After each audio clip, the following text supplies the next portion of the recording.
Welcome to Paranormal Nightshift, your ultimate destination for all things that go bump in the dark.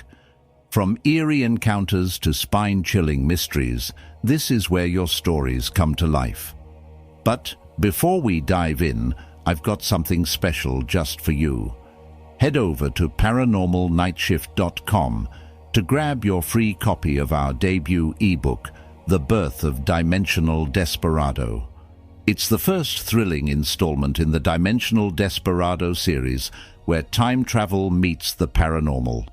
Trust me, you don't want to miss it. Now, let's jump into today's story.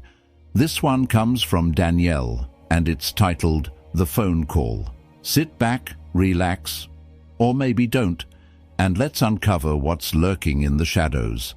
It's been over 10 years since that night, but the memory still clings to me, as vivid as the day it happened. I was working at a major hardware store in central West New South Wales, Australia. It was a small country town, the kind of place where everyone knew each other and the pace of life was slower. The store itself wasn't anything remarkable, just aisles of tools, hardware and gardening supplies. But it had its quirks, one of which I was about to discover. Closing time was always quiet. Once the doors were locked and the customers were gone, it was just the hum of the fluorescent lights and the occasional rustle of merchandise settling on the shelves. Normally, there were 3 of us, rostered to close up, one for the tills, one for security, and one as backup. But that night, it was just me and the supervisor. We were wrapping up the final task of the evening, counting the tills, when the phone rang. This wasn't unusual. Despite being closed for over an hour, it wasn't uncommon for people to call, thinking we were still open. We both ignored it, letting it ring out. A few moments passed, and then it rang again. My supervisor and I exchanged glances. Still, we let it ring, figuring whoever it was would get the hint. By the time we finished the tills and started heading toward the office, the phone rang a 3rd time. My supervisor sighed, exasperated.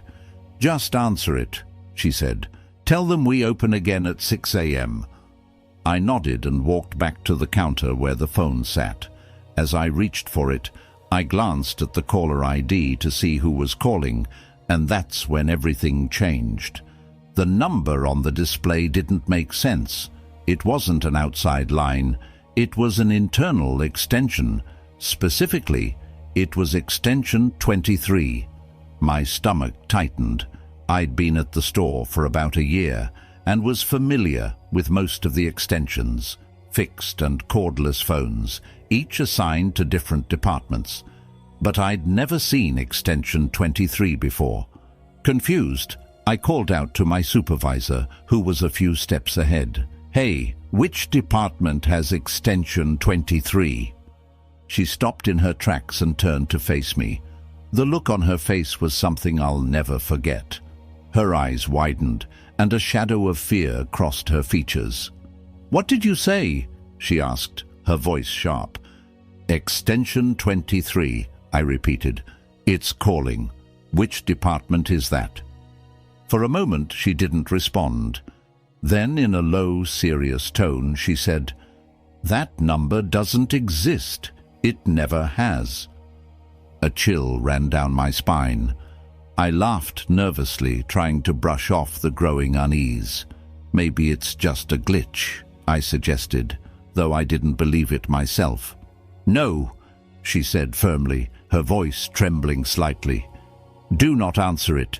We need to get the hell out of here. Now."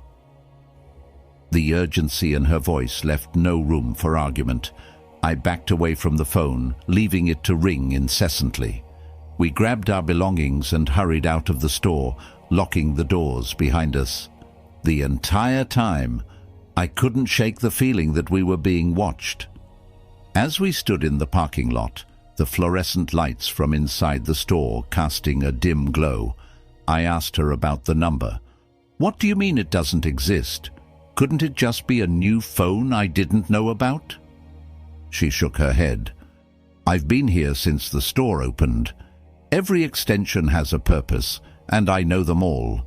There's no extension 23, and there never has been." Her words sent a shiver through me.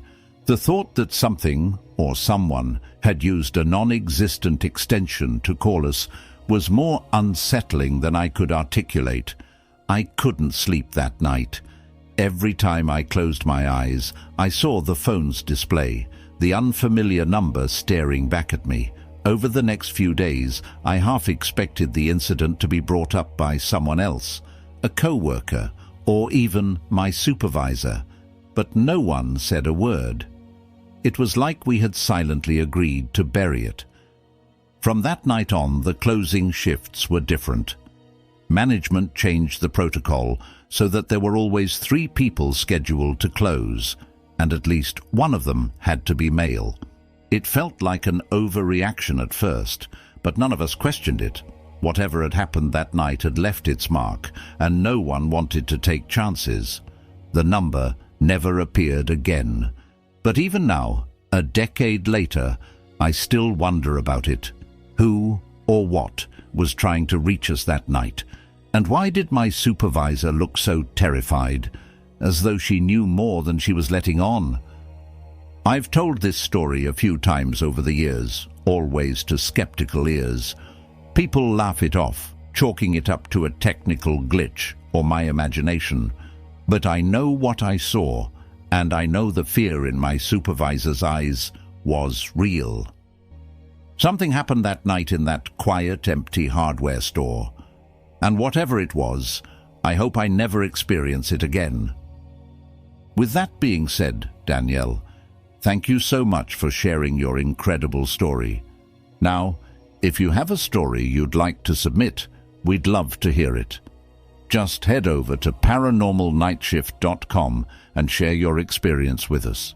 But before we go, let's talk about how you can support the show and stay connected. By joining us on Patreon, you'll get an ad-free listening experience, early access to episodes a whole week before everyone else, and exclusive access to all future journeys of the Dimensional Desperado ebook series. Not ready to subscribe to Patreon? No problem. You can also follow the podcast on Spotify and YouTube. While you're there, leave us a comment to let us know what you think about this episode. We'd love to hear from you. And don't forget, visit paranormalnightshift.com to grab your free copy of the first ebook in the Dimensional Desperado series, The Birth of Dimensional Desperado. It's our way of saying thanks for being part of our community. Thanks again for tuning in to Paranormal Nightshift. Until next time, stay curious, stay safe, and keep your eyes on the shadows.